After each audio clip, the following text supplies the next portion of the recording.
Hey everyone, it's Kate. My assistant decided to join us on this one, which is really exciting. And I've again got Brad. So like, if you haven't noticed a theme for the adventure series that we've been filming for y'all and like what's going on right now, we've got Brad, our expert here, outdoor expert. Does that make you really uncomfortable when I call you an expert? Like when people call me an expert on something, I'm like, ooh. No, I definitely don't feel like I'm an expert, But you know a lot. He has a lot of experience, which is why he's definitely the expert here. So today, right now, we are going to talk about backcountry comfort, and that goes through sleep systems and how to set up sleep systems when you are backcountry camping. So that, again, this is different than car camping, and it's going to look different, right? Like, I will be brutally honest, when I am car camping, my sleep system consists of an air mattress. I'll say it. I said it. I brought in the elephant in the room. But that's not what I can't pack an air mattress when I go backcountry camping. Tell us what sleep system is, because I feel like that sounds so elaborate. I mean, it can be, and it's really not.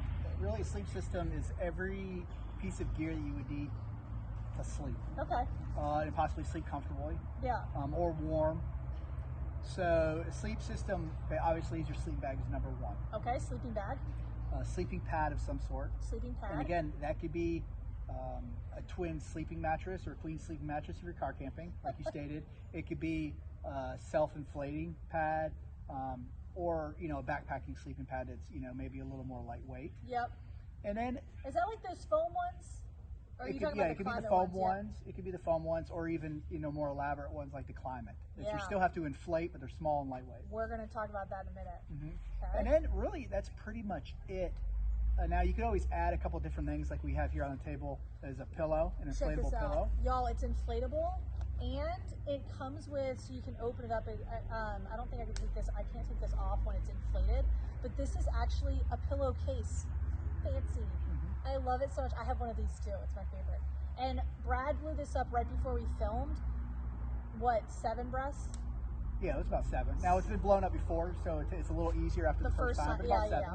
But y'all, like, no joke, this thing is epic. And as we were talking about this earlier, perfect also, like, not just, yes, backcountry camping, great, that's what it's built for, but like also car trips. Correct. Are amazing with it. Or, plane flights. Plane flights. Like I said, the nice thing about this one is the cover can come off and you can clean it. Yes. Where a lot of other ones you can't. Correct. So once they get oily or dirty, they're going to look like that forever. They will. Well seasoned, shall we call it. The only other possible thing, that you can include in a sleeping system is maybe a sleeping bag liner. Okay.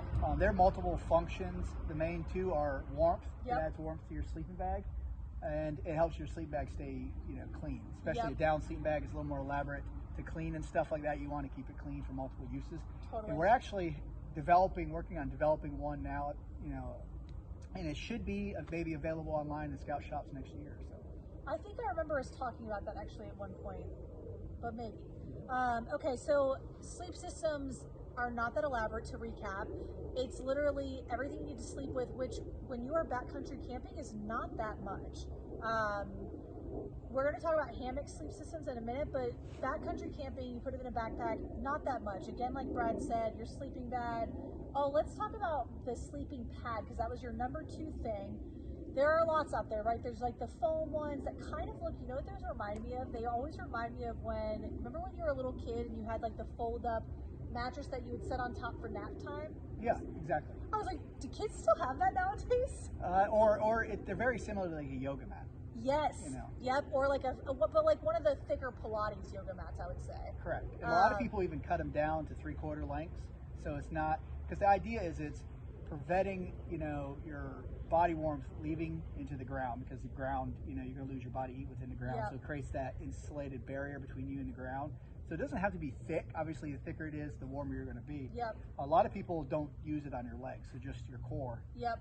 So it could get as minimal as that, or it could be as elaborate, like you said, as a queen size mattress. Yes. I mean, at least I'm in a twin size mattress, so like, let's not get aggressive with it.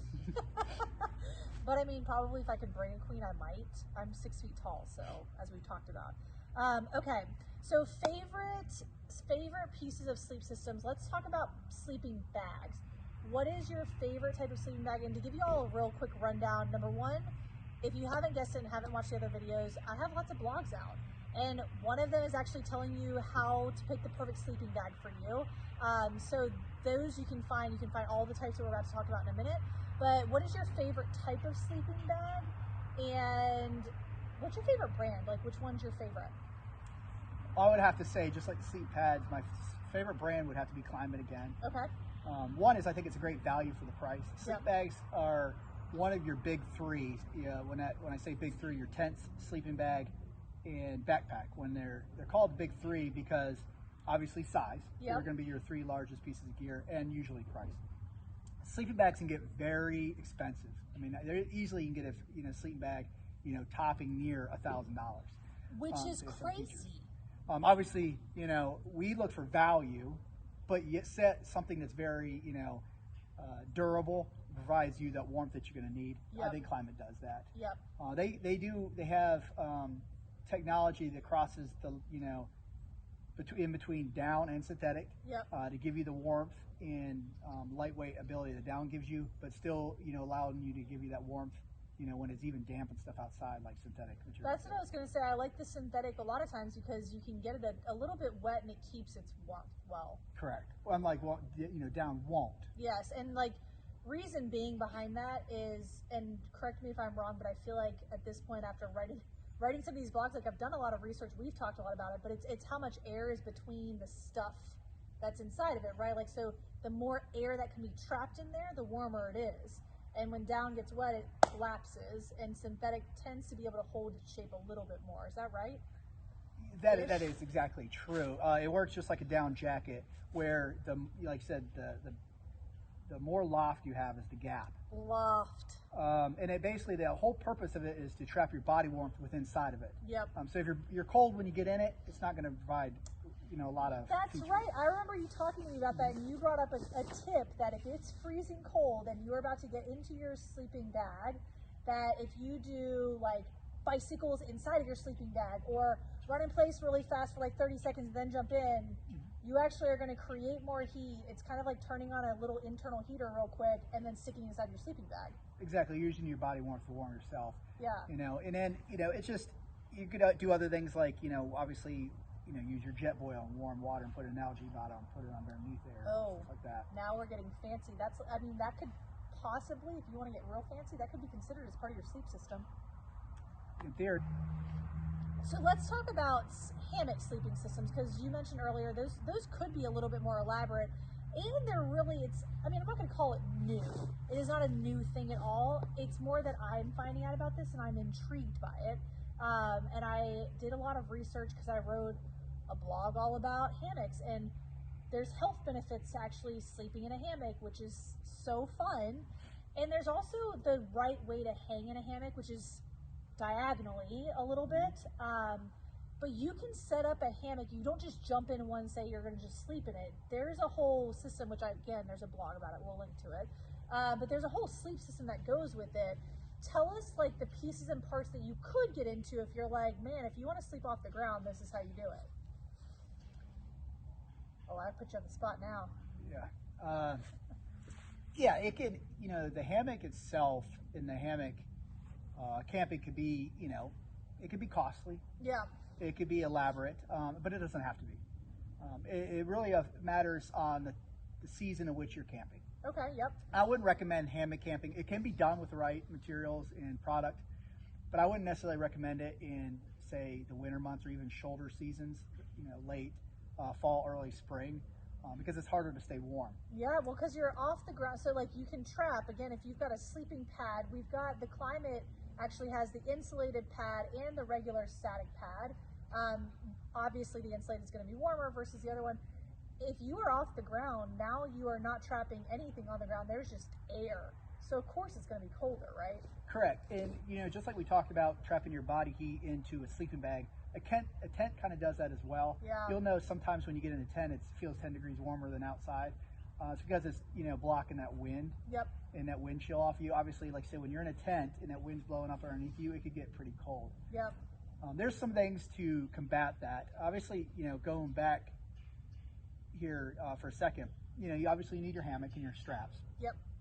The Eno hammocks that we carry, for instance, the straps are sold separately, but we have BSA hammocks where they're included. You Yep. obviously need a way to hang your hammock. If you're going to camp in your hammock, a lot of times people use them just for leisure and laying out. If you're actually going to camp in it, I would recommend a rain tarp. Yep. And I think we sell one of those. We do. Like one we of the sell a blue version flies. from Yep. Eno. And obviously, those will protect you from rain or condensation Yep. in the morning. You would want a sleeping bag. Yep. Or a 100%. top quilt. Again, that's something else we're working on for next year, is maybe developing a top quilt where it's almost like a 3/4 sleeping bag. So it's Cool. easier to get in and out of a hammock because you're not cocooned in it. Yep. It almost kind of works like a blanket. Then you'd want an under quilt. Yep. Again, those you kind of provide like a blanket of warmth underneath you. Underneath, yep. So we have the Climate sells the hammock pads, and I want to say, correct me if I'm wrong, but I think we again have both the static regular and an insulated version of that. Correct. Yeah. Yes. So I mean, again, like if you're in the thick of winter and it's windy, you're gonna have wind now coming on both sides of you, so it will feel much colder. Like you're gonna need more stuff to keep you warm. But those are there too, which is neat. Yeah, you can tie your rain fly or your tarp down pretty taut and vertical to protect that wind from you. Mm-hmm. But wind's still gonna circle up underneath you. The climate pads will help prevent, one is they'll give you comfort. Yep. And two, it'll help you, stay a little warmer because again, it provides an air pocket underneath you. Yep. From the wind. Like you said earlier, a couple of tips for sleeping in a hammock is obviously, you want to make sure there's nothing above you that's going to fall on you in the middle of the night. 100%. You attach them to live trees. Yep. But again, you just use the designated strap so you don't hurt the tree. Again, leave no trace. And we've got the BSA hammock comes with its own straps, which is really nice. But also the Atlas straps, like say I would hope that maybe for some reason you lost a strap or something. The hammock or the Eno Atlas straps are sold separately. You could grab, right? The Yes. Atlas straps. Yep. Yeah, and there's other ways. I know a lot of our scouts, make their own, and there's other ways to do it. Again, just be cognitive of the life of the tree, leave no trace. You don't want to, Yeah, you want to use nail anything or Oh, screw no. anything to a tree. and use thicker, right? Like you have to use a little bit thicker of a width so that it doesn't cut into the tree as well. Yes, that's why they make them a little thicker, the straps. Yep. And a couple techniques to laying in your hammock is one is you want to, just like you would sleep in a tent, is you want to make sure your head's above your feet. Yep. Why is so the blood's not rushing to your head. You'll wake up with a headache. Mm-hmm. And again, also a lot of people don't know, so you don't get that banana effect when you're laying in a hammock and wake up with a bad back. Is just turn a little sideways diagonal, and it creates a flat lay within a hammock. Yeah. I mean, again, that's in the blog. I did not know this before I looked into all of this and did a bunch of research about this. But yeah, it makes it flat, which is crazy. It's like a bed. It is, and it's a lot more comfortable. I've hammock camped a few times, and I'll say, I've definitely gotten better sleep with a hammock than a tent. Yeah. It's not for everybody. I know my wife, she likes tents just because she has a sense of security. I was just gonna say I like being fully enclosed in something. Yeah, and she's the same way, so she prefers sleeping in a tent. Yep. So it's not for everybody, but it is a more comfortable sleep if you do it right. That just reminded me though, we have something that cocoons all the way around a hammock, right? Like, don't we have a mosquito netting of sorts that closes? It actually encloses around your hammock completely. It does. It's called the Eno Guardian. Eno Guard. I knew he would know that if I just threw it out there. Well, I actually forgot about it, so I'm glad you reminded me of it. But it's the Eno Guardian, and it does, go over the ridge line in the hammock itself and provides a barrier from you and obviously any insects. Bugs. Which, especially if you're anywhere, within the shoulder months, you're going to have issues with bugs, and you definitely are going to be out and you don't have protection like a tent, so you definitely want that Guardian to prevent, mosquitoes and stuff. I am the mosquito magnet everywhere we go. I mean, I can have it's a must-have to have the Thermacell, and the Thermacell has to sit very close in proximity to me, plus my bug spray, plus if I can, we lost it. It's in there. There it is. So I gotta have like my bug spray and like a fan sometimes. If we were in the summer, like think of the summer months, gotta have that too. I'm just the mosquito magnet. Okay, so that's our sleep systems. Again, y'all check it on our blog. So not only do I have a blog on which Brad has helped me write these because he is definitely the most knowledgeable person on this. He's the one that buys. If you missed the first video of our Outdoor Life series, he buys and makes the decision on like, yes, we're going to bring in the Osprey Atmos and in this one-person tent and all of that, like the decision maker on all of our camping gear, which is really important. And so we talked a lot about, in the first video we go back, we talked about the hiking and through hiking, day hiking, backcountry hiking, and then backcountry camping in the second video with our tents and our cooking.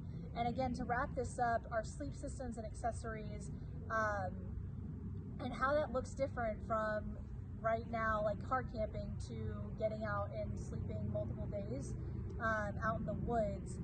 Is there anything else, like any other like one tip that you're like, I have to tell this about the sleep system, like you got to get this? I would definitely, again, recommend our customers go to scoutshop.org. Yeah. You can find everything you need on that site. We have a lot of great partners with a lot of great products. Again, I can't speak too much about, I can't speak too fondly of Klymit because I think their gear is just amazing. Yeah. It's great value for the price. Yeah. And they encompass the whole sleep system. If it's either in a hammock or a tent, like we talked about, the sleeping bag specifically or the sleeping pad. Again, make sure you go check out our blog. So we have how to pick out the perfect sleeping bag for you, how to lay out your sleep system and what that looks like. And I break down a lot of different pieces and parts. That way you get really comfortable sleeping in the outdoors. Check those out. We'll link them to all of this as well. And you'll find them. So if you guys aren't signed up for some reason for our scoutshop.org emails, all of this information, so all the blogs, all of these products that we're talking about, all of it is going to be actually sent out because we are doing this Outdoor Life series of videos in with our our adventure series, which we're talking about all of the backcountry adventures that you can get into. Make sure you check that out. Go to scoutshop.org and get signed up for our emails.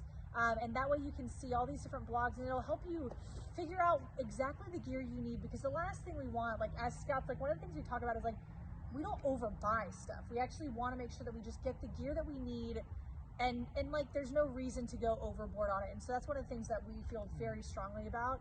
And we know you do too. So check that out so you can make sure that you get the exact thing that you need for the perfect backcountry adventure for you.